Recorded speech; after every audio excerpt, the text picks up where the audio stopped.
Dizem que estão em guerra há tanto tempo que a veem como normal. Só mudarão ao atingir uma consciência onde a guerra seja impossível. Onde não existe, vocês a reivindicarão. Isso muda radicalmente nossa vivência da realidade.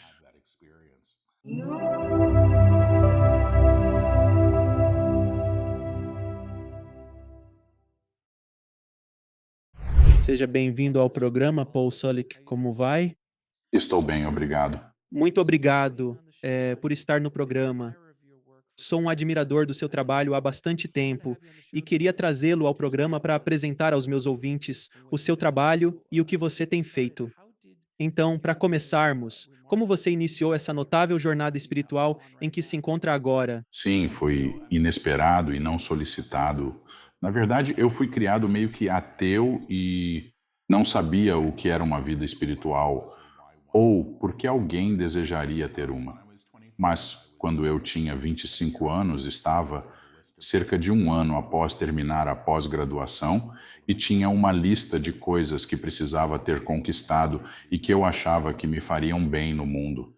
E eu consegui tudo da lista, mas não estava bem de jeito nenhum.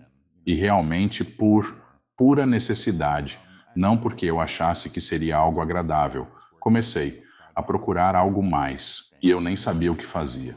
A verdade é que trabalhava num projeto em St. Paul, hospedado no chique Gopher Campus Motor Lodge, sem saber onde achar drogas em St. Paul, vivendo um momento muito difícil. Sabe, os gideões deixam esses livros nas gavetas e quartos de hotel, e tinha essa coisa que dizia oração para pessoas em crise.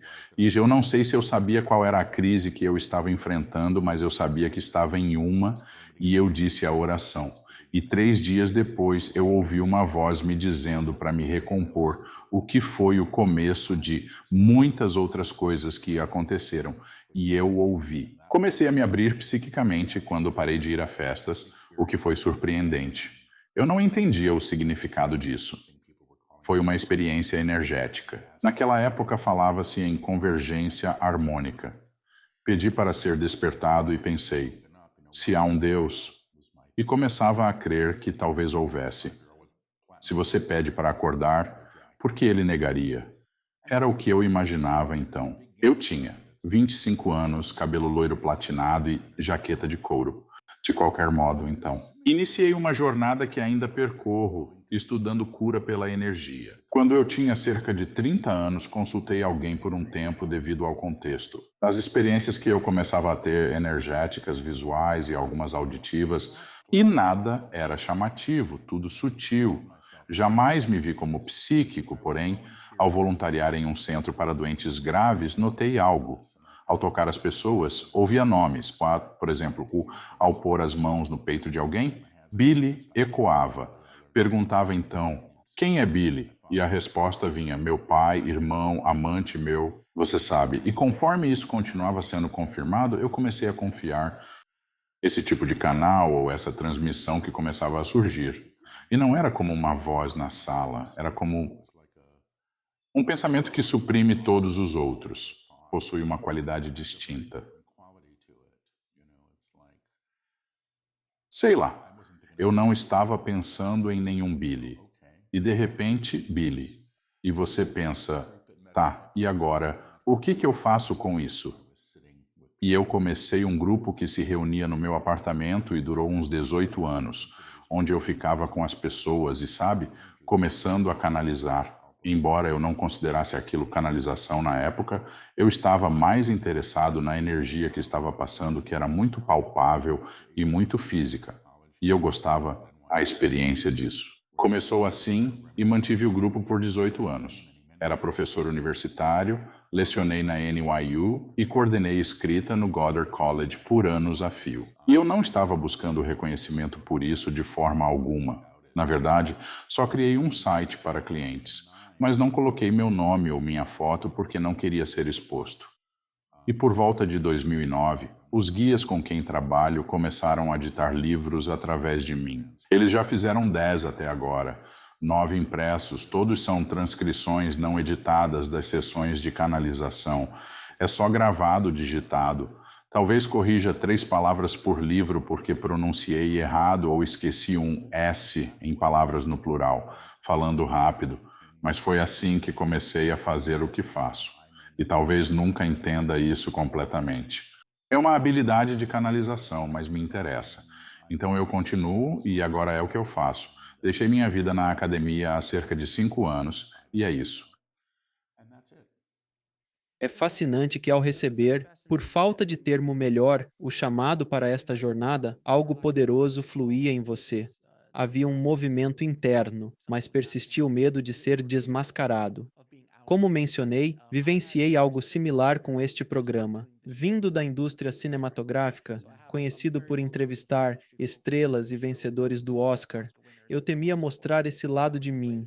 Assim, compreendo o medo que sentiu, ainda que em escala menor.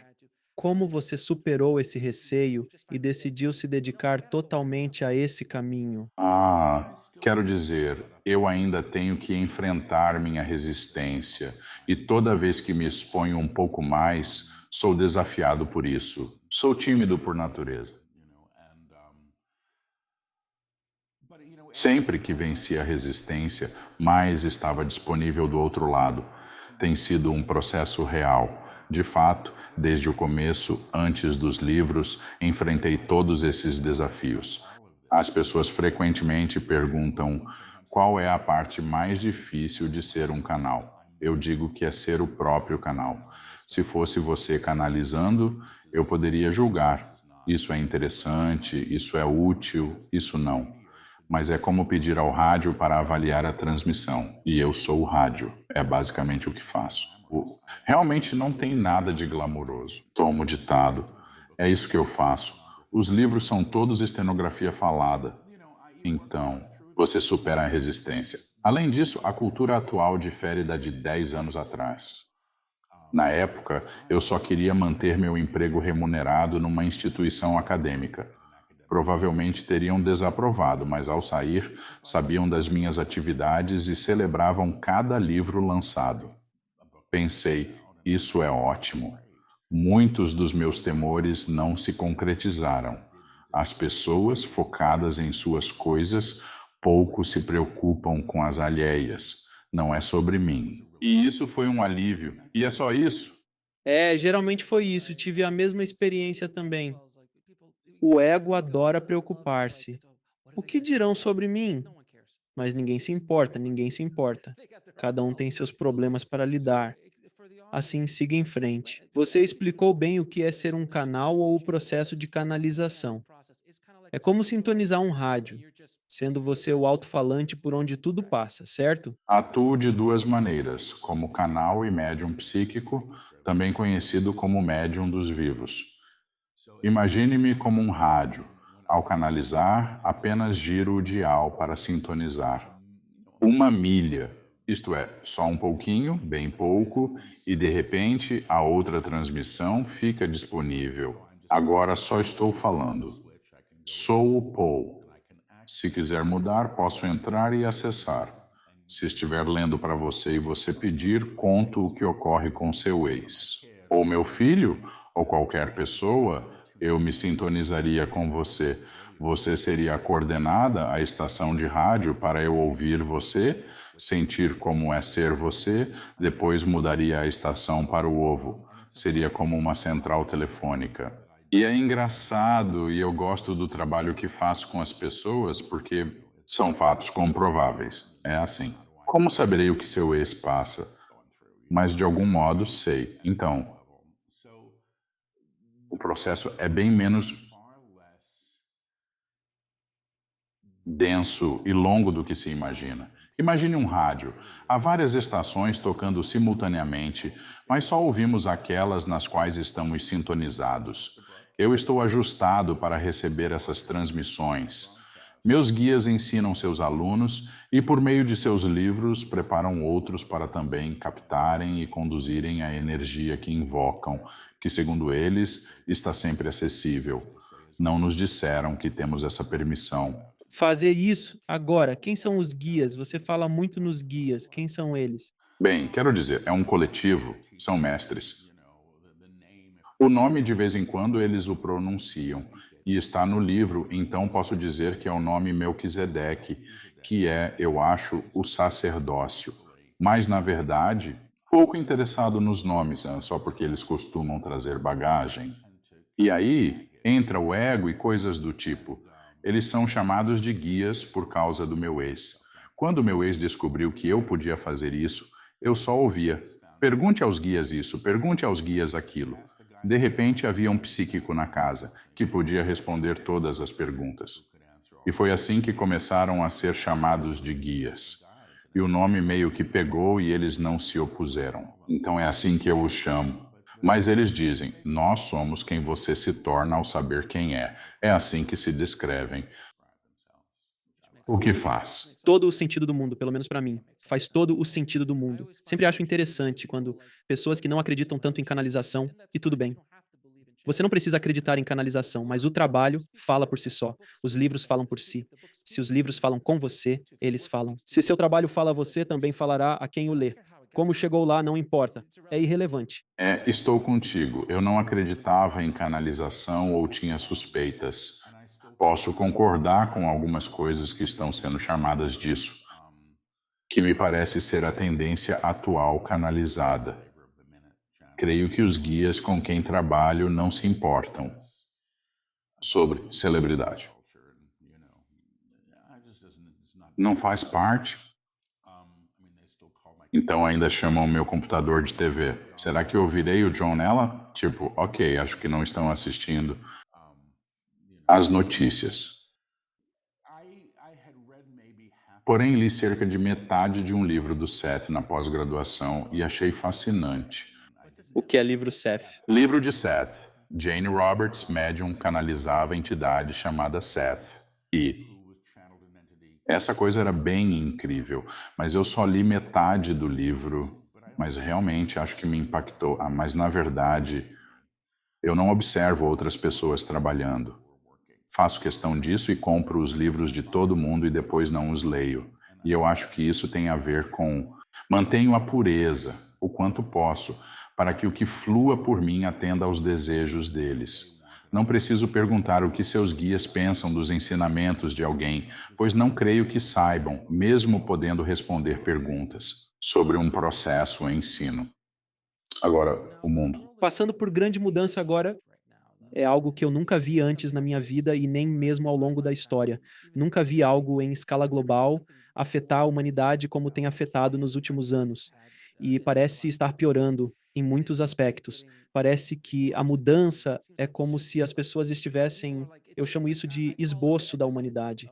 Qual é a sua opinião sobre o que está acontecendo e por que estamos passando por isso agora? No primeiro livro que os guias ditaram, chamado Eu Sou a Palavra, que foi ditado em 2009 e publicado em 10, os guias afirmaram que a humanidade enfrenta um acerto de contas, um confronto consigo mesma e suas criações. E tudo o que foi criado no medo ou que tem raízes no medo, eles dizem, terá que ser revisto, reconhecido ou recriado de alguma forma superior, porque não podemos continuar como estamos. Eles disseram que somos os únicos. Quero dizer, o fato de pensarmos que construir uma bomba maior é algo que vai nos manter seguros. É uma loucura, segundo eles. Mas o que ouço é que o que ocorre agora é uma grande oportunidade, de fato meio necessária. E eu digo realmente necessária. Não é que devamos sofrer, mas sim que precisamos mudar. Não dá para seguir como antes. Assim, os guias descrevem isso como uma grande onda de mudança, e eles comentam, sendo levados para, segundo eles, uma margem mais alta do que a nossa atual. Mas é preciso passar pelo processo de abandonar o conhecido, quem pensamos ser e como devemos agir. Isso tudo. Eles falam do último suspiro da separação, da crença de que estamos distantes da nossa origem e uns dos outros, e que devemos manter essa separação. Assim, a polaridade que vivenciamos pode ser essas questões emergindo para serem reconhecidas, pois nada se cura enquanto permanece oculto. Precisa ser trazido à luz para ser recuperado pela luz, e temos livre-arbítrio. Então, eu finalmente vejo isso como positivo. O guia começou a dizer talvez há cerca de um ano, o que foi surpreendente para mim e um pouco aliviante. Eles disseram que a humanidade escolheu, coletivamente escolhemos, superar isso. Então, vamos conseguir. Eu não sei se vamos conseguir sem alguns obstáculos sérios pelo caminho. Podemos ter que vivenciar a futilidade da guerra para entender que não há sentido nisso, que é uma loucura. Isso pode ser o que acontece. Eu não sei. Eles não dão previsões, mas disseram: vamos conseguir. E eu realmente confio neles. Os últimos anos transformaram completamente a minha vida e eu sou grato pelas mudanças, mas eu sei, tem sido duro. Sim, e houve uma mudança tão grande na forma como vemos as coisas e na maneira como a vida mudou.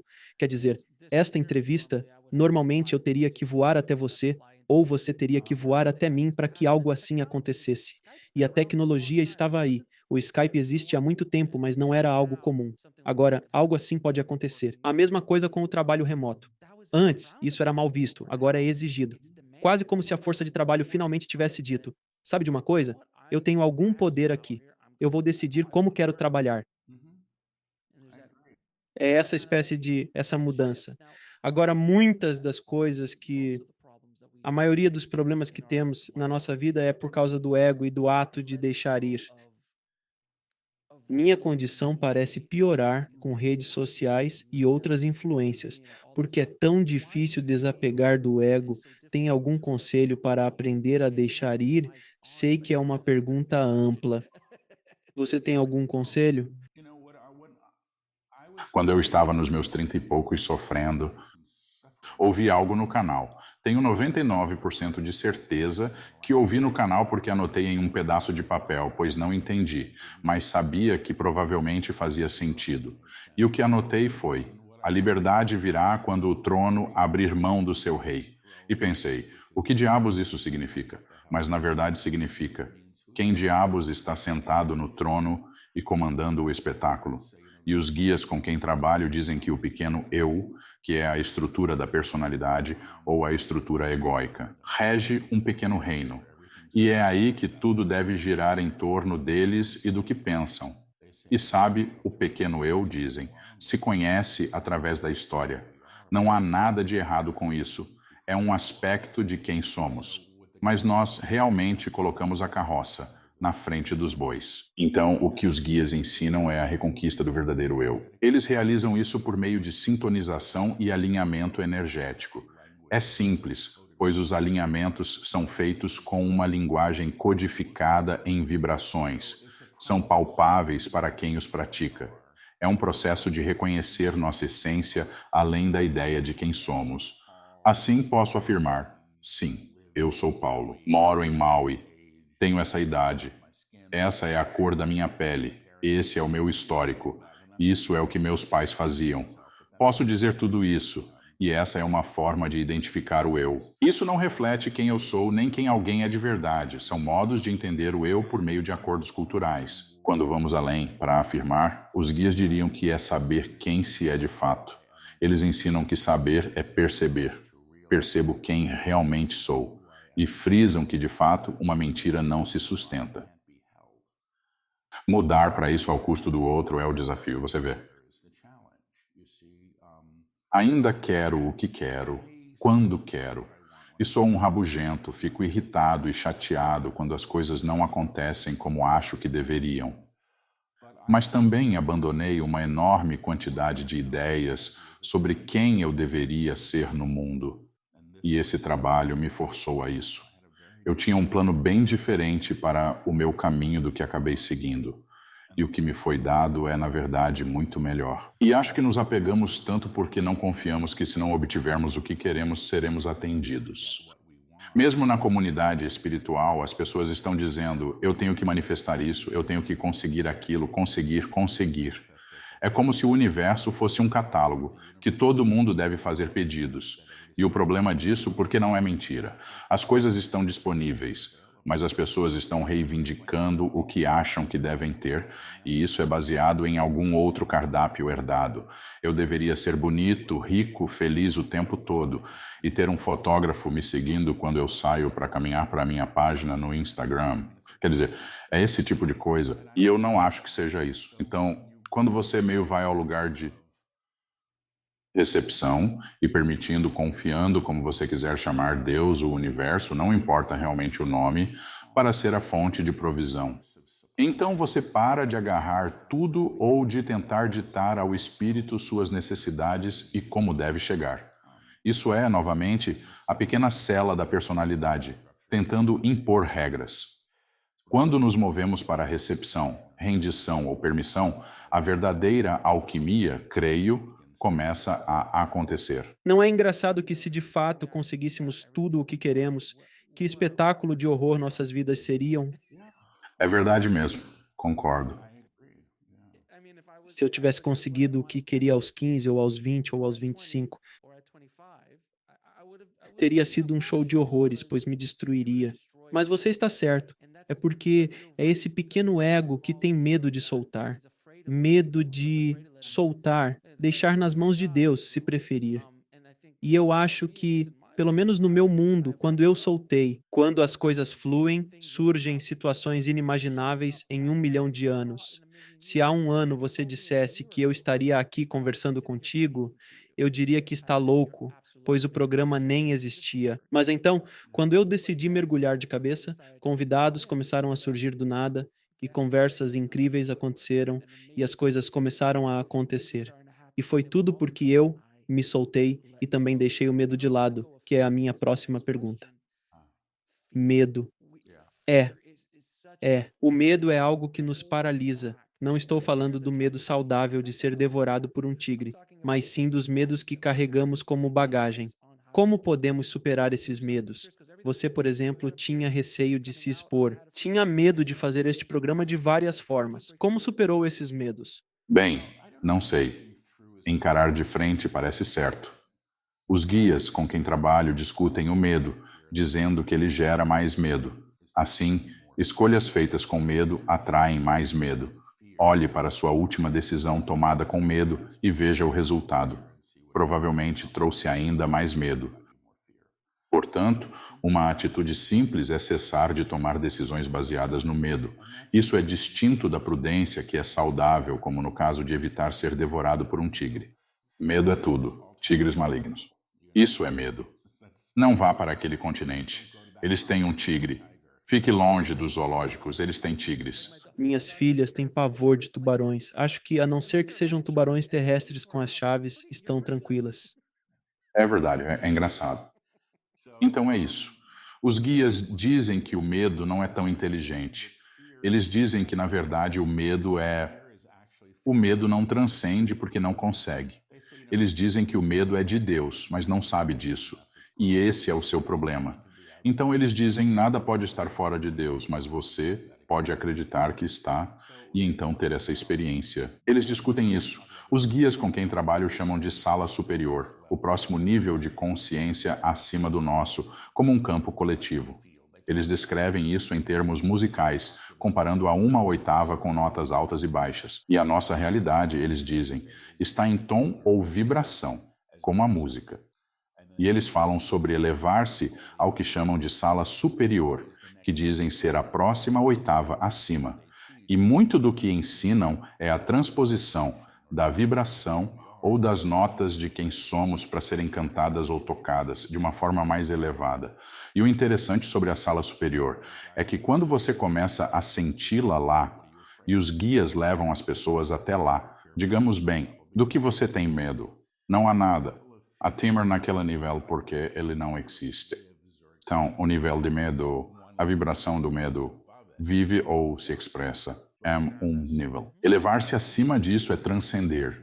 Você entende isso? Então, imagine, aqui está um exemplo simples. Você vive num apartamento subsolo com vista pelas janelas basculantes e alguém diz, bem, aqui experimente o 20º andar e a vista vai ser diferente.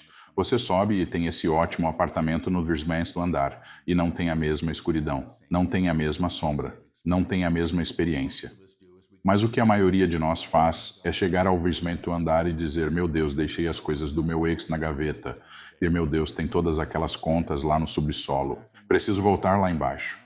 Voltamos, recuperamos o conhecido, mesmo que cause infelicidade. Então, meu entendimento sobre avançar apesar do medo não é honrá-lo. E eu não estou dizendo para ser imprudente. Não vá andar no meio do trânsito. Não é como se eu não tivesse medo. Eu vou andar no trânsito. Não é assim. É sobre parar. Caiu na armadilha. Pare de entrar em um acordo de que devemos ter medo. O medo é um professor, mas não é o melhor deles. Você pode aprender a não pegar a frigideira quente sem ter que queimar a mão. Existem outras formas de aprender uma lição. É isso que eu entendo. Agora, você pode falar um pouco sobre o karma e o conceito de karma? Porque o karma é um tema amplo e tem sido discutido de diversas formas ao longo de milhares de anos. Do ponto de vista do guia, do seu ponto de vista. Eles disseram muito pouco. Eles têm dito muito pouco. É uma oportunidade de aprender. É causa e efeito. É uma oportunidade de aprender. Não é punição. É oportunidade. Ouço que viemos para aprender. Isso justifica nossa vinda e aprenderemos com todas as experiências. Cada uma é valiosa para o aprendizado e o karma é de fato causa e efeito. Entendo que, ao atingir um nível de tom ou vibração, a sala superior pode se libertar de aspectos ancorados em um plano inferior e denso. Contudo, isso não isenta das lições que se veio aprender. Então vejo isso como uma oportunidade. Não é que eu diga que talvez não queira a oportunidade. Pode não ser uma lição que eu queira aprender. Geralmente não é, mas é isso mesmo. Não sei se é muito mais complicado que isso, mas eles não dão um sistema para se livrar do seu, sabe? Agora moro em Maui. Tenho todos esses amigos que são devotos de Hanuman. Eles recitam os nomes sagrados, reconhecidos por sua maravilha, e eu concordo. Mas não é o ensinamento dos guias. Às vezes penso que seria mais agradável. Poderia sentar e passar o dia fazendo Gerton me divertindo muito. Mas eles fazem do jeito deles. E isso não é o trabalho necessário. Em outras palavras, às vezes. Não é outra pessoa, pode ser outra pessoa. Na verdade, não é o sistema que os guias com quem trabalho estão ensinando. Os guias com quem trabalho falam sobre reivindicação. E então, esses aspectos de nós mesmos que foram colocados na escuridão ou negamos precisam ser trazidos à luz. É bem simples. Os guias dizem assim: quem ou o que você amaldiçoa, né? Isso te amaldiçoa de volta? Amaldiçoar não é só apontar o dedo, é um pacto energético. Quem você joga na escuridão te atrai para ela. Você vê, os guias dizem que você não pode elevar o homem mau ao cômodo superior porque você o fez mal. Você o alinhou naquele nível de consciência ou vibração. Então, é um ensinamento desafiador, mas muito simples. Dizem que o que você abençoa você de volta. Abençoar não é uma sanção, nem aprovar o que desagrada, é impor a presença divina, reconhecendo como parte de Deus, permitindo a ação divina nela. Curiosamente, isso começou a ser ensinado no Instituto Esalen, na Califórnia. Eles posicionaram as pessoas no gramado distantes de 3 a 6 metros e as instruíram a declarar: o corpo é divino. Eu entendo que, na verdade, você está reconhecendo a divindade da forma. Você sentia a energia fluindo de volta, como ondas que retornam. Isso demonstra que o que você abençoa, te abençoa em retorno. Ao reconhecer o divino na forma, você é, de fato, elevado por isso. O que abençoas, te abençoa. O que amaldiçoas, te amaldiçoa. É a mesma ideia. Então, como os Beatles dizem, o amor é o caminho. Sim, em vários aspectos. É isso significa amor. Mesmo na minha vida, como alguém que é solteiro e reclama disso, minha ideia de amor ainda é meio que filtrada por ideias culturais.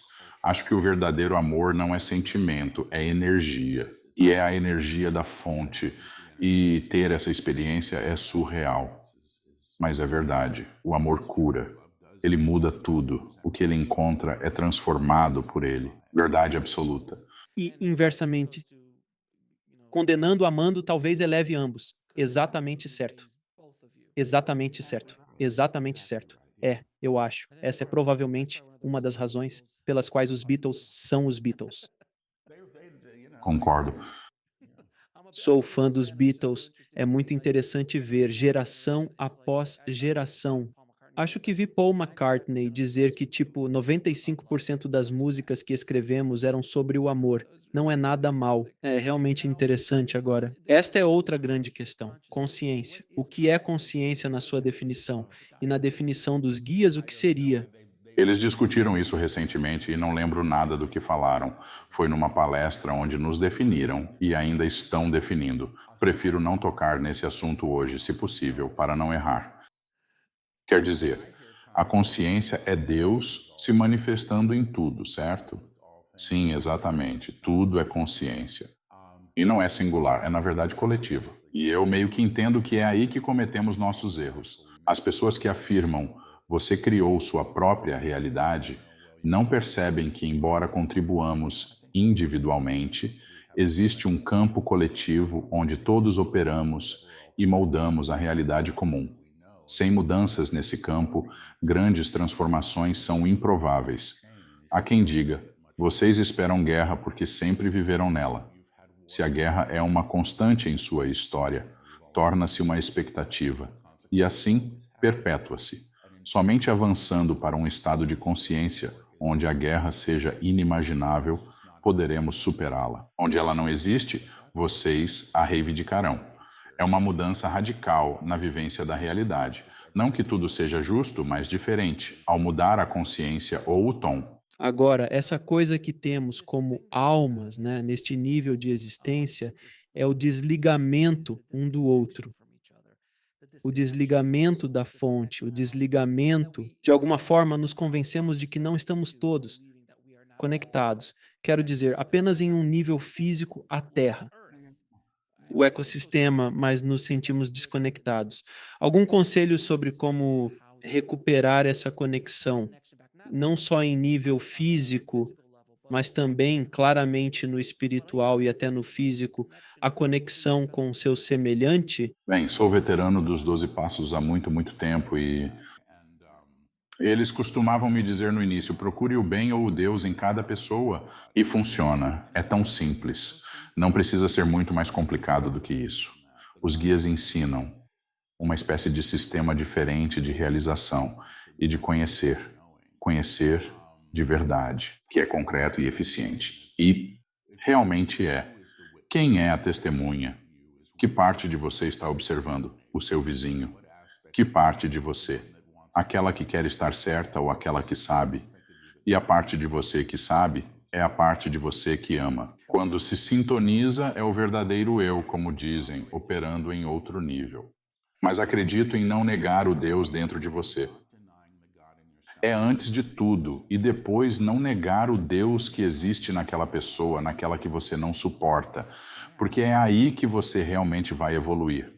É fácil ver o Deus no seu amante ou no seu filho, ou isso é muito fácil. Quando desafiado pelo saber, é essencial estar presente, pois os guias dizem: se você nega o divino em outra pessoa, automaticamente negou em si mesmo. É assim que você se fecha. Agora você mencionou o cômodo superior. Poderia explicar como é possível transcender e conectar-nos a ele? Não são técnicas, mas como precisamos agir para ser elevados assim?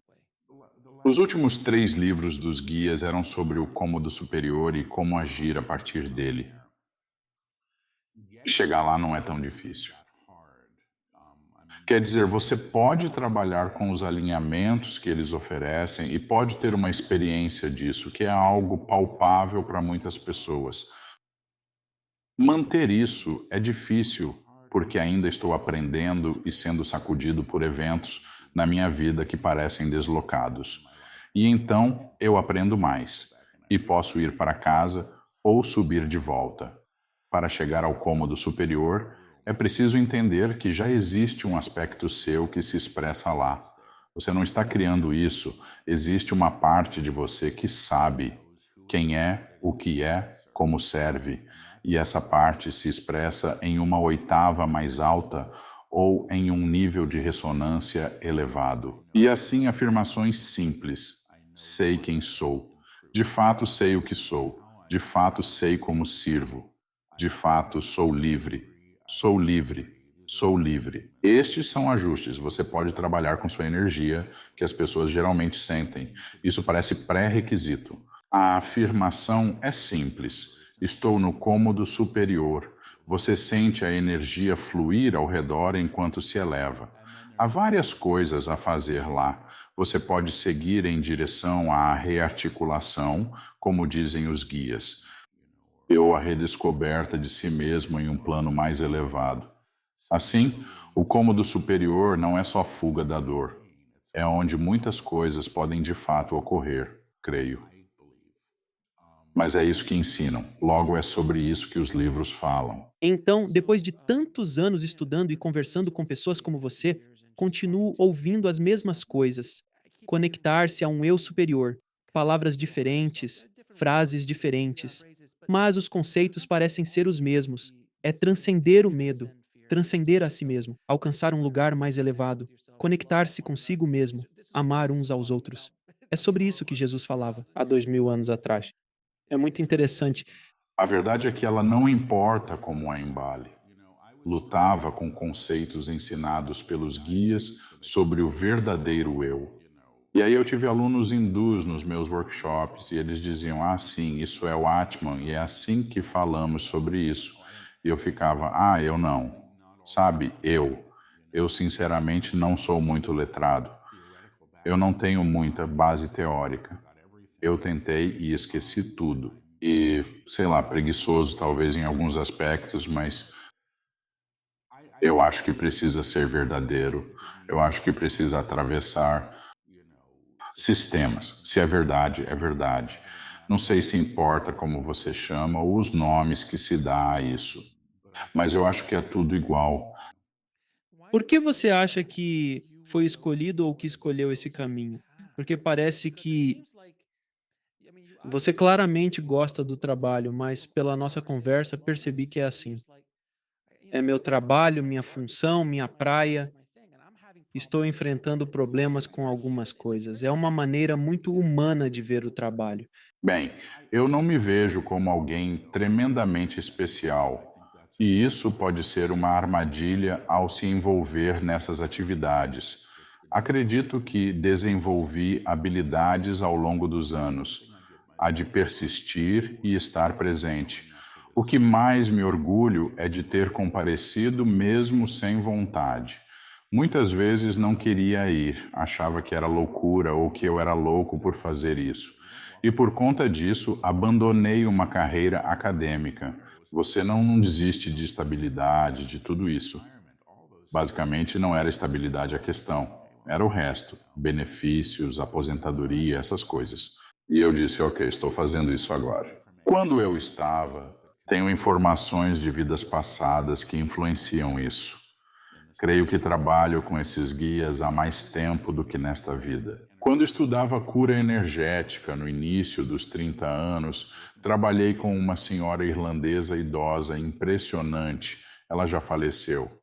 Ela falou: certo, pessoal, aqui tem uma oração que funciona. Pronunciem com cuidado, pois vocês a receberão. E eu, na época, olhando em retrospecto, pensei que deveria ter pedido um apartamento legal ou um parceiro. Mas, enfim, já tinha experiência suficiente. Por falta de palavra melhor, Deus, ou seja lá o que for, eu vivenciei aquilo. Eu sabia o bastante para saber que era real. E eu também sabia que não havia nada melhor do que aquilo. Eu só queria estar naquela experiência. Então me lembro de ter escrito isso na minha ingenuidade, meio que dizendo: eu quero ir até o fim com isso. E acredito que livros são uma fuga. Talvez por isso vieram a mim por meio deles. Sou o melhor aluno dos livros? Não, não sou.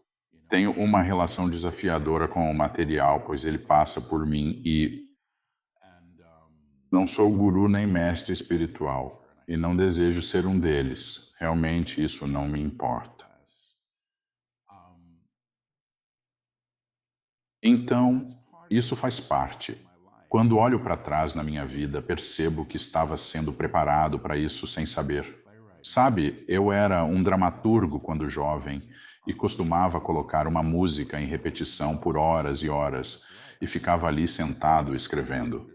Eu induzia um transe sem saber o que era um transe e assim por diante. E depois eu era professor universitário e cerca de 10 anos antes de parar, descobri que não conseguia mais usar anotações. Simplesmente não conseguia.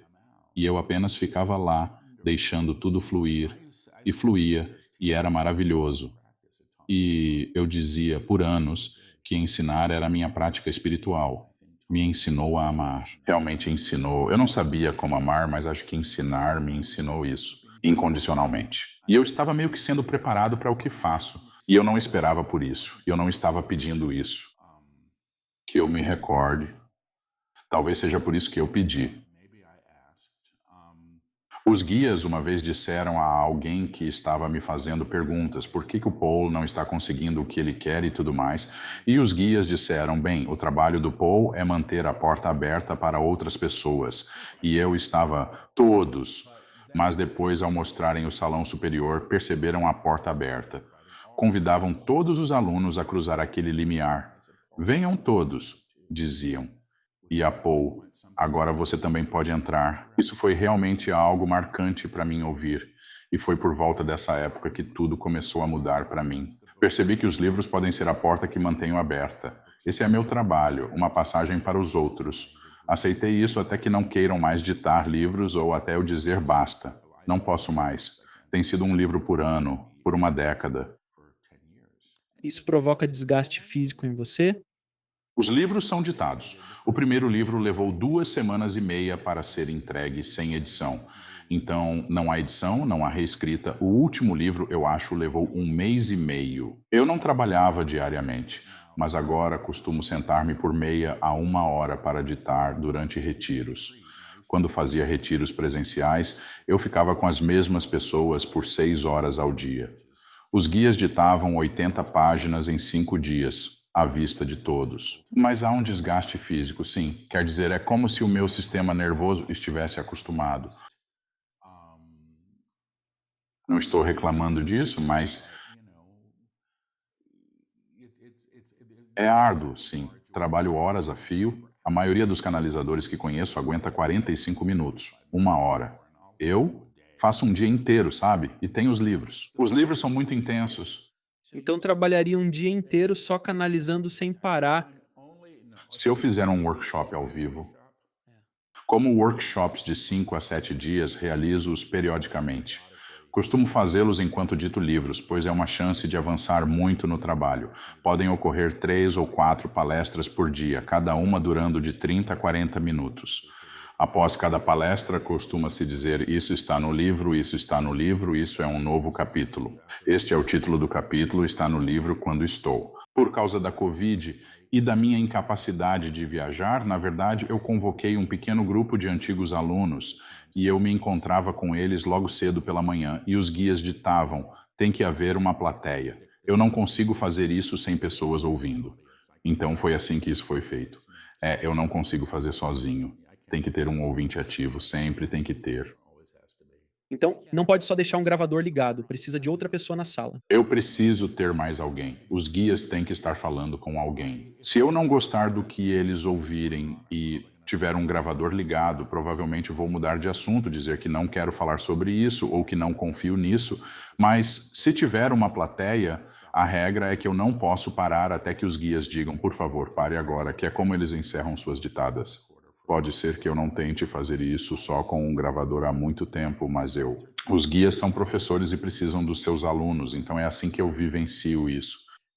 Os guias já conversaram sobre reencarnação com você? Não detalhadamente. E não sei se eles disseram algo terrivelmente original sobre o assunto. Às vezes eu fico confuso porque dizem que nossa ideia de vidas passadas é meio que além de nossas noções de linearidade e tempo, dizem que não compreendemos isso. Afirmam que tudo ocorre agora. Só há o agora. Há um agora universal. E o tempo é uma construção que, de certa forma, escolhemos aprender e afirmamos como real. Então, eu não sei o que isso faz com as vidas passadas, mas eu sei que tive algumas porque me lembro delas. E é apenas isso.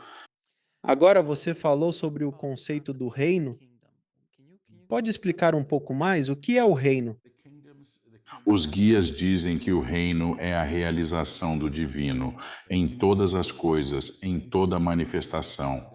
Os guias disseram que há uma única nota cantada em todo o universo, um tom, e que essa nota em manifestação é tudo o mais que vemos, alto, baixo e intermediário. E assim a realização, que é o reconhecimento do divino inerente, que é o divino que já está presente, a realização disso é caminhar em direção ao reino. O reino é ver Deus como e em todas as coisas. As pessoas se confundem, pois não veem Deus naquela pessoa horrível ou naquela coisa. Mas o que você está vendo é a fonte de todas as coisas, a fonte que se manifesta em todas as coisas. O que fizemos com isso é algo diferente, mas pode ser recuperado. Então, sim, isso é o reino. Eu tive lampejos disso, talvez, na experiência. Mas é para lá que eles estão levando seus alunos.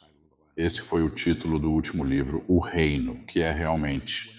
Quando estão a criar um livro, estão a desdobrá-lo, aplicando o ensino nele. Você pode falar um pouco sobre o livro da liberdade e os conceitos por trás desse livro? Não me lembro bem e, sinceramente, após o audiolivro pronto, muitas vezes não releio. Você atua como personagem no audiolivro ou só lê? Não, é só eu lendo o roteiro que a editora fornece. Quando estou canalizando, eu sussurro e repito. É mais difícil de ouvir, mas o audiolivro é só isso. A energia está, eu sei, nos audiolivros, mas tenho gravações de mim canalizando. Quem sabe um dia as divulguemos, mas devem ser difíceis de ouvir, imagino. Especialmente ao dirigir um carro a caminho do trabalho, certo? O livro da liberdade. É engraçado, é mesmo muito a respeito. Ah, o livro da liberdade. Confundi com o livro da verdade.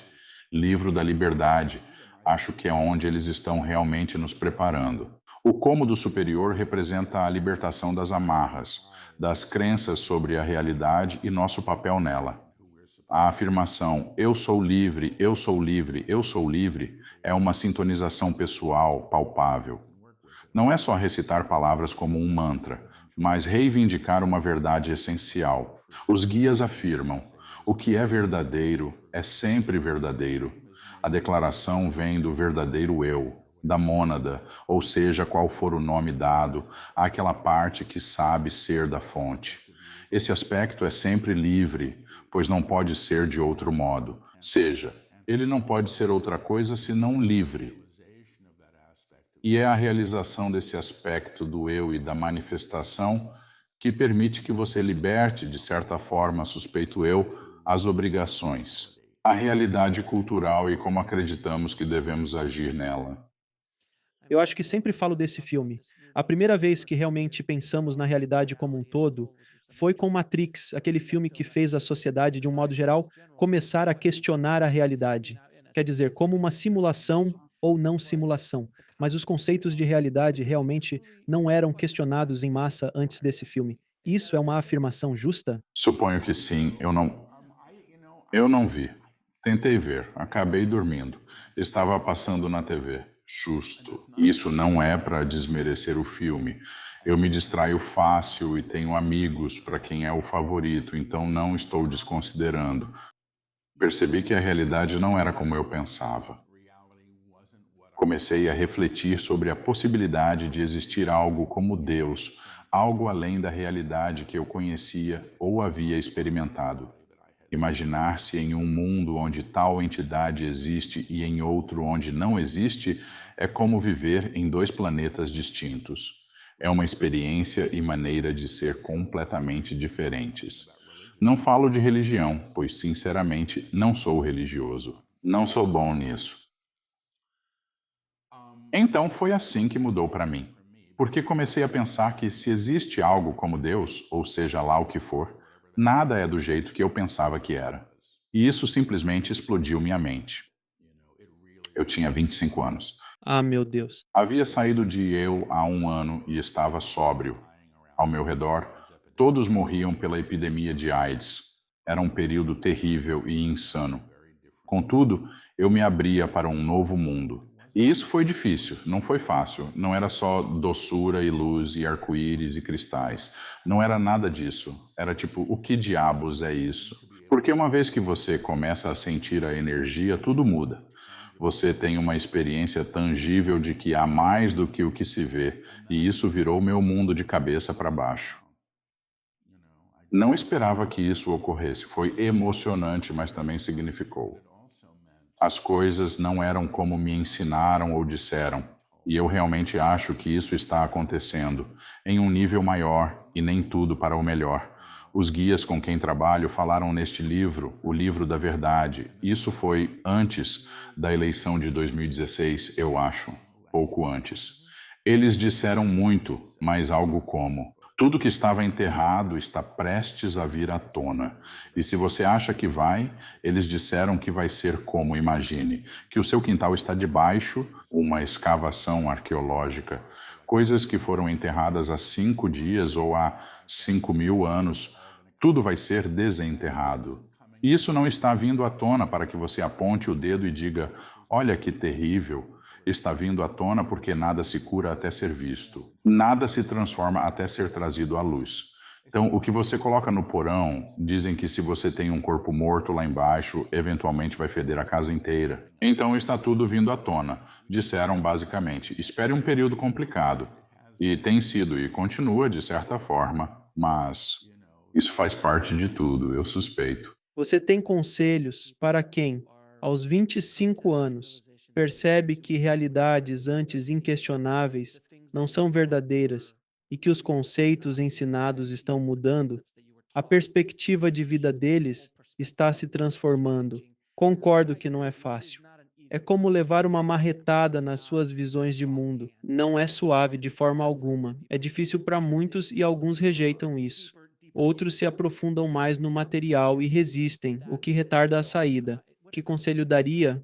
Deus. Depende de quem a pessoa é no momento. A espiritualidade parece, de certa forma, ter se tornado uma moda. E as pessoas a tratam como uma moda. E eu acho, talvez seja uma fase que as pessoas passem até atingirem maior profundidade ou realidade. Creio que chegam lá, quando são forçadas. Poucos que conheço chegam a isso, pois suas vidas vão bem. Geralmente é quando a porta secreta se abre e você pensa, meu Deus, e agora? E você se vê em uma nova experiência. O que eu suspeito ser útil é não julgar os outros como errados. Não use isso como uma oportunidade para separação e divisão. Esse tipo de coisa baixa que, sabe, quando eu estava começando nisso, estava estudando energia. Sabe, eu ouvia coisas como: bem, o pessoal do Reiki é todo assim, e ninguém fala. O pessoal da Barbara Brennan não fala com ninguém. E isso tudo fica em grupos separados. E então, o meu favorito era sobre canalização. Eu ouvia, eu morava em Nova York naquela época, e diziam: ah, tem um ensinamento do Gabriel no Upper West Side, mas você realmente quer ir ao Brooklyn para ouvir o Michael, porque esse é o que está bombando. E eu pensava: isso é. Sim, é simplesmente bobo. É materialismo espiritual. Acho que as pessoas podem se envolver nisso. A necessidade de ser especial nisso. Não creio que tenha sido útil. E eu penso que, de certa forma, um coração disposto leva longe. Não precisa ver isso como um grande problema, mas é. Então, permita-se estar no processo, seja lá o que for. Se você está acordando, você dormiu por muito tempo. Pode ser meio assustador, mas não precisa ser ruim. Não precisa ser assustador. Pode ser bastante maravilhoso. Sim, quero dizer, os conceitos de yoga, meditação e até espiritualidade. Há 20 anos era tudo tão diferente de hoje. Você medita? Não, eu deveria. Faço, quer dizer, não exatamente, mas já fiz. Houve tempos em que praticava. Não meditação formal, mas trabalhos energéticos por horas diariamente no meu desenvolvimento. Alguém me ensinou MT este ano. Pensei que faria diariamente, mas não faço. Então não sei. Sou eu. Ai, ai, ai. Fracasso, eu suponho. O que eu acho fascinante em você, Paul, é que o trabalho que flui de você é muito profundo e ainda assim você tem problemas pessoais com algumas obras que fluem de você, enfrentando desafios com o próprio trabalho, coisas que ele diz como eu tenho que resolver isso sozinho. Há uma dualidade fascinante dentro de você. As coisas que emanam de você muitas vezes não são concordantes ou trazem problemas que precisa resolver sozinho. E tipo, eu não sei o que eles disseram, é fascinante. Você não é o guru todo-poderoso, eu sou. Isso não é nada quem você é. Não. E se alguém está canalizando e dizendo que é, eu questionaria a canalização. Correto. Quero dizer, o que realmente é um canal, verdade. Canalizar é estenografia, é ditado, palavra por palavra. Não voltamos e editamos os manuscritos para melhorá-los e retirar as palavras que podem ser mal entendidas ou ofensivas.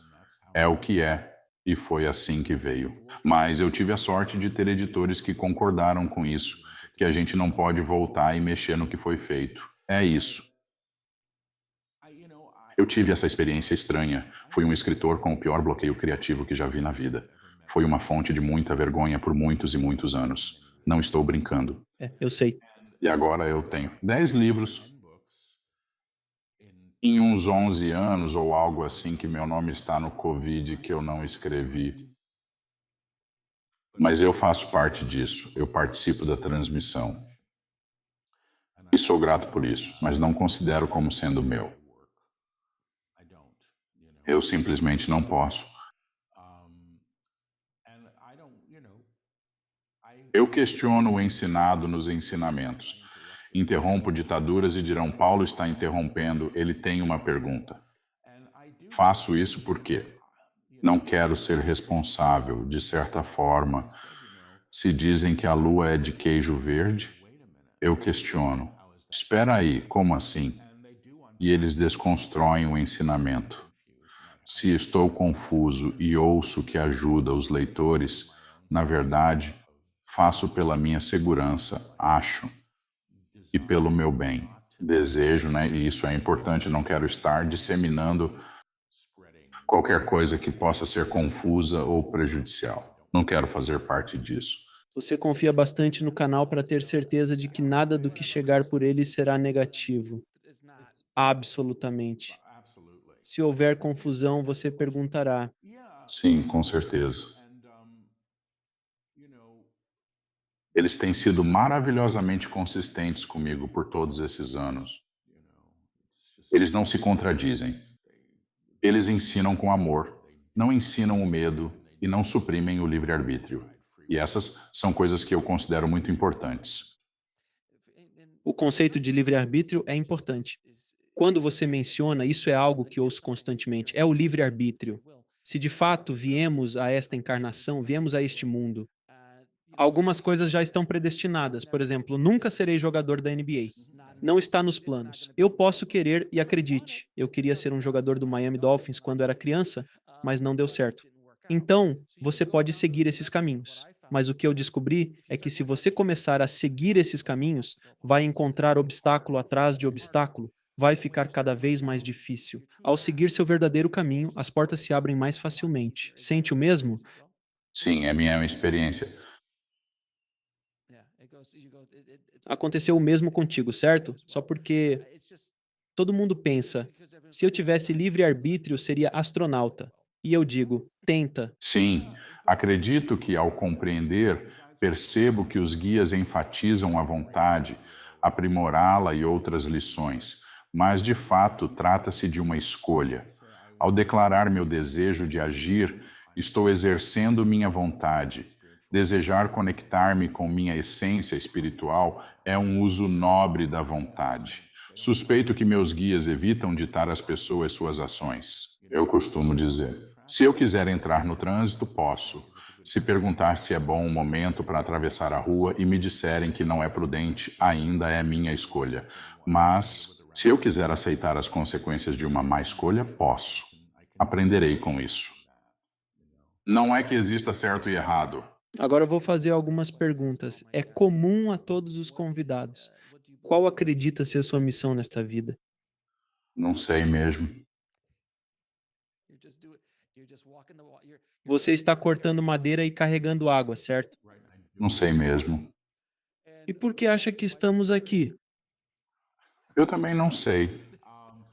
Aprenderíamos para vivenciar, né? Para amar, para aproveitar, para perceber todas as coisas que estão em um corpo e outros seres e corpos podem dar. Onde as pessoas podem conhecer mais sobre você, trabalho e livros?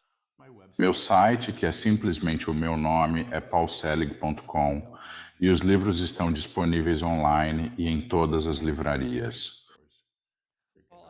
Agradeço por você estar no programa, valorizo o trabalho que você faz e você é uma alma fascinante, no mínimo, meu amigo. Então eu agradeço tudo. Eu te agradeço, meu amigo. Obrigado por me acolher, gostei muito. Obrigado por assistir. Clique em um dos vídeos abaixo para continuar sua jornada e não se esqueça de se inscrever.